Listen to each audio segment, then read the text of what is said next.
Bonjour. Dans ce très long chapitre 7 des Rois 1, on nous raconte, après nous avoir raconté la construction du Beth Amikdash, du temple par Shlomo au chapitre 6, on nous raconte la construction de la maison de Shlomo Amelech, du roi Salomon,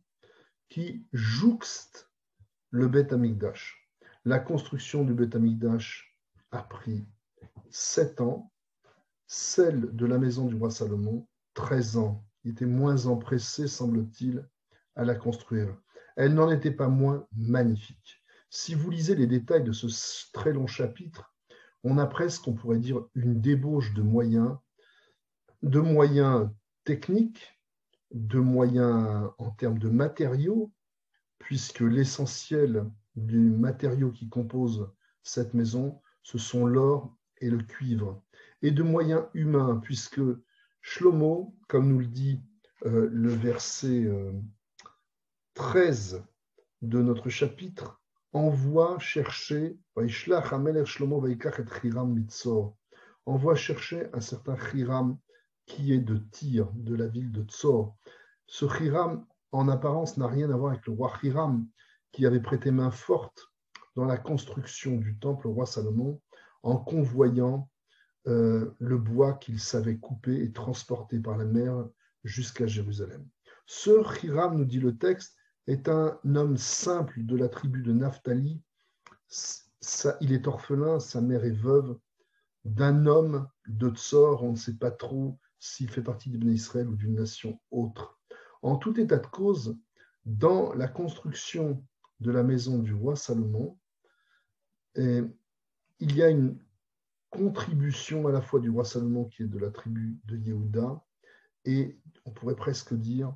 d'une typologie d'acteurs, d'artistes, qui fait vraiment partie de la couche la plus basse de la population, et en même temps de ce qu'on pourrait intituler emblématiquement des tribus du Nord. Cette association du plus riche, le roi, et du plus pauvre, de l'intelligence des deux côtés, celle du roi Shlomo que nous avions déjà évoquée, que nous évoquerons encore, et celle de ce Hiram, un artiste hors pair, vont permettre presque, dans cet endroit qu'il se choisit, qui jouxte le temple, mais qui n'est pas le temple, il y a donc là bien séparation entre le rite et la politique, entre le rite et la justice, puisque le Beth HaMishpat est aussi dans l'enceinte de la maison du roi Salomon, et avec l'aide de Hiram, donc il y a en quelque sorte une construction tellement merveilleuse que tous les éléments de la nature sont là et magnifiés. L'eau, le bois, les animaux sont représentés